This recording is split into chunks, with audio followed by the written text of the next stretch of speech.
How y'all doing, folks? Of course, welcome to the first review of I Live Again. Of course, F3, as you all know me. Of the Friday the 13th franchise, which you all been eagerly awaiting. And thank you for your patience. And I just got done watching and listening to the commentary track for this. This is the re-release deluxe editions of the Friday 13th I have. I don't have the original box set. I don't know. I was gonna get it, but I figured, because there's one movie in the bunch I don't want, and you guys will find out when I get to it, which you probably know by now. Fuck Part 8. Okay, thank you for saying that. Okay. Alright, the features on this DVD has the commentary by director Sean S. Cunningham, the writer Victor Miller, and is moderated by Peter Barclay, if I get his name right, the guy who wrote Crystal Lake Memories, that giant ass book that talks a lot about in-depth interviews about all the Friday 13th movies, everything. And I wish I can get that book, but I can't find it. No fucking where to be found. And the commentary is kind of sporadic because it's not everybody in one room. It's like there's one commentary with Sean Cunningham, there's another commentary with Adriana King, there's another commentary with Betsy Palmer, and it's just thrown in there sporadically. Then you have a guy come up, Sean Cunningham, director of Friday 13th, and the old stuff. And he's like that, but it's an interesting commentary, good facts. They throw in the Victor Miller, the writer of this. Basically, how this movie came to be was because Sean Cunningham, which I found out thanks to his commentary, during the late 60s was a struggling filmmaker in a way. He was trying to find his way into films. And I found out, I didn't even know this, that he actually was one of the people, I don't know if was he a writer behind that porno film Deep Throat. Yes, that's right, Sean Cunningham had a hand in that. And whatever, not that he was in the movie, nothing, but I guess he was one of the writers. Then, of course, toward the early 70s, he teamed up with an old friend of his at the time that he went to college film school with, a man by the name of Wes Craven, and they teamed up to do this controversial horror movie at that time, Last House on the Left, which I do want to review someday. I enjoy the film, the original. I haven't seen the remake, but someday I will. And of course, Sean Cunningham after that didn't make that much money, but it grew in cult status. Last House on the Left. So he was doing a little bit of family films until '78, where John Carpenter's Halloween came out, and that movie, I could say, is the big brother to this type of movie. The mask killer with a story, suspense, characters you like, a good score. And I don't know, Sean Cunningham said, I guess I want to do a movie something like that or whatever. So he called this writer he knew that helped him write those movies, a guy named Victor Miller, who's on the commentary, and he's also on this panel discussion they have over here, Q&A type of thing on Friday 13th Reunion. Seems like a nice guy. And he's never written a horror movie before. He's been kind of squeamish when it came to those type of movies when he was growing up. He talks about that in the commentary, and even in that documentary I got, his name was Jason. So then he had went and he said, but I don't know how to write that one. So he's seen Halloween, and they admitted on the commentary and on the little featurette they have here, the man behind the legacy, Sean S. Cunningham, they admit, at least Victor Miller admits it, that they ripped off Halloween. But they did certain things a little differently, and I'll get to that. But, how do I start about this film? I mentioned, of course, a little bit of the history. And, of course, the movie stars Betsy Palmer, who was like this actress. I guess from the musicals and stuff, or she did a lot of Broadway stuff. She never done big movies. And it's a funny story because she's on the commentary as well, and she's on that panel. So she's like a real sweet lady. And she talks about how when they sent her the script, she read it and she thought it was shit. That's exactly what she said. And then, okay, she thought about it and she embraced Mrs. Voorhees. You know, she's like, wow, this is a mother who lost her child. And she's trying to make, you know, the camp safe for other kids don't have to go through what she went through. And yet she loses her mind and just kills people and stuff. What you see in the opening of the film, you know, and stuff like that. So she got into the character and everything.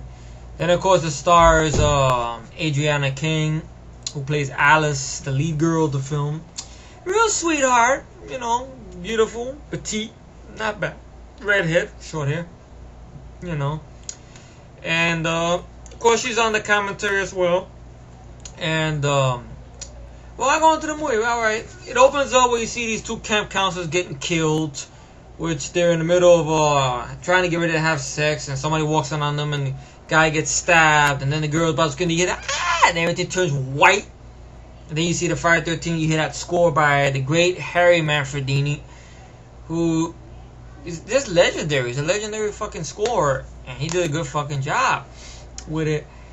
And then it opens up to the present day, in which we see this girl named Annie, played by Robbie Morgan. Another actress in this movie, another character who's not in it that long, but seems like a real sweetheart. You know, you can identify with her. She's in a backpack. She got this job working as a kind of like a cook for this camp in Camp Crystal Lake that's being restored, fixed up by this guy named Steve. Seems a little bit weird. Older guy, but he's trying to, like, you know, fix up this camp. And him and this, of course, Adriana King, Alice, she's kind of having doubts. She kind of wants to split a little bit, but he gives her some, yeah, all right, you know, just stick around a bit with her. I guess he might have had a relationship with her. We don't know for sure, you know, and everything like that. So you also have Kevin Bacon here. This is a very early role for him, you know. He plays one of the kids, like, helping to restore this camp. Him and his girl and his friend or whatever was kind of like the clown. And basically then what happens is stuff starts subtly happening. Subtle, very subtle. Not blood splat to the screen or like that.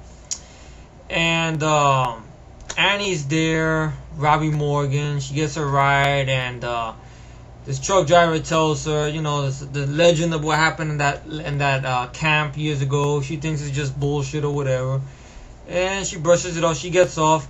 She gets picked up by some mysterious Jeep, and the lady, she says she kind of missed the stop, and jumps out of the car. It's a little chase in the woods at daytime. Next thing you know, she's cornered, and you feel sorry for the characters a little bit, but it's not mean-spirited. And she gets throat slashed. Now, it says unrated cut, but according to Sean Cunningham said it's only by a couple of fucking minutes. So, giving an unrated cut really to a movie that has a couple of extra seconds is really bullshit. But I know people are going to say, but then why did you buy a DVD? Because I needed it for the collection and for these reviews. So that's why I got it. You know? So I got it there. I mean, I feel you should give extended cuts to this one and the other ones. I'll get to that on the next reviews. So that happens. And everything happens very subtly there. And next thing you know, we're introduced to the town lunatic, Crazy Ralph. You know, he's at the camp there. Alice is about to go into the closet or whatever they call that, the pantry to get something out. He pops out of there, "You're doomed!" Whatever how the hell he does that shit, "You're doomed!" He says some kind of dialogue, and then rides over with his bicycle. You know, and the actor who played Crazy Ralph did a good job. And make a long story more short, and then people little start disappearing. Everybody remembers the kills. The special effects were done by the great Tom Savini. And I know Tom Savini when it comes to his slasher past. He gets very pissed off when people mention to him in convention, but for some reason, he's in the panel discussion here, he seems very optimistic about when it comes to Friday the 13th, but yet The Burning, The Prowler, Maniac, which came out around the same year. Of course, the controversial one that he's always been connected to, but even though he says it's not, Nightmare in a Damaged Brain. You know, he gets very pissed off if anyone talks to him about that. Very crabby, like at people at conventions and shit. He don't mention nothing about The Burning or The Prowler, or Maniac especially. He gets very mad. But for this one, for Friday the 13th movies, like on the featurette on here and on the Part 4 one, he seems very adamant. You know, he talks about it like, alright, you know, it's not bad, we did this. He even talked about when they did the makeup for the Mongolian kid Jason, he based it on this guy in his neighborhood had an ear like this. He tells a funny story about it and everything. And he did special effects. And of course you have the scene that everybody talks about where Kevin Bacon, he's not in the movie that much, but he getting some action from this girl. He's on the top. And what happens is he just finished taking care of business. She goes off. He's smoking a weed, smoking his blunt after just getting laid, and gets an arrow slowly pushed through his throat. Great special effect. Hey, that's a good kill. You know, not mean-spirited, but, you know, sells the point. Great. Then his girl gets a big fucking hatchet to the face. Good kill. And, a lot of other crazy kills. Not bad. More like an aftermath, really. Compared to the other films, it happens more in aftermath, which sells the point. That's what Sean Cunningham was trying to do. He was trying to kind of separate it, let it be its own animal away from Halloween, even though it has similar facts to it. You know, when I review Halloween film, I'll explain the differences. So this one has the blood in it, and then we'd like playing the game Who's the Killer. But everybody's seen this film, you know who the killer is, pretty much. And it's pretty much Mrs. Voorhees, Betsy Palmer, and then you have a chase with her and Alice.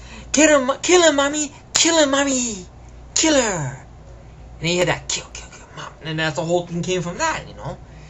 And they have a chase, and you know, Beth Mannequin does alright. She's not bad, you know. She was alright. She's no Laurie Strode, but what she had to do, she did. She ran, she screamed.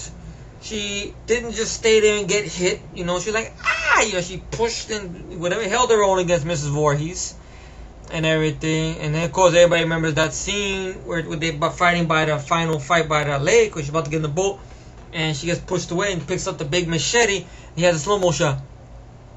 And then you see Mrs. Voorhees' hairy palms, which really wasn't supposed to be that. It's actually Tom Savini's assistant, Tazo, or whatever, and his arms were like hairy, so they realized that after they edited the movie together. But for years, you know, Betsy Palmer's always been made fun of that. You know, like, I got hairy palms. I ain't got no hairy palms. You know, so funny story. She's like a real sweetheart of a lady, and you know. Then everybody remembers that scene where Alice is on the boat and it's a calm, glassy. Now I can imagine back in 1980, it scared the shit out of people. I mean, I've seen it over and over again for years. I grew up on it, so it didn't really do much to me. I don't even remember, to be honest, which was the very first Friday the 13th I saw as a kid. You know, maybe, I don't know, maybe it was. Anyway, I think I know which one, but I'll get to it when I review it. But then what happens is, of course, the police car comes, and they admit that. Victor Miller admits that. Even Tom Savini was the one that credibly comes up with the idea. What about the Carrie ending? You know, like with the hands came out of the ground. We should do something like this for this, to do something to the audience. So then Victor was like, okay, and Sean goes like, okay, we'll do something like that. So they make the score a certain way. You think it's over. The police show up, the glassy water. Next thing you know, you see, of course, the zombie-fied Jason. Right into the water, which is a dream, a nightmare. And she wakes up, she's in the hospital, and you know, but the boy is still out there, and it zooms into her face and it zooms into the lake. Well done. It's a roller coaster of a film. When I think of a slasher film that I have a good time with, I always think of the Friday the 13th film, especially the first one, because I love that roller coaster ride. I'm not into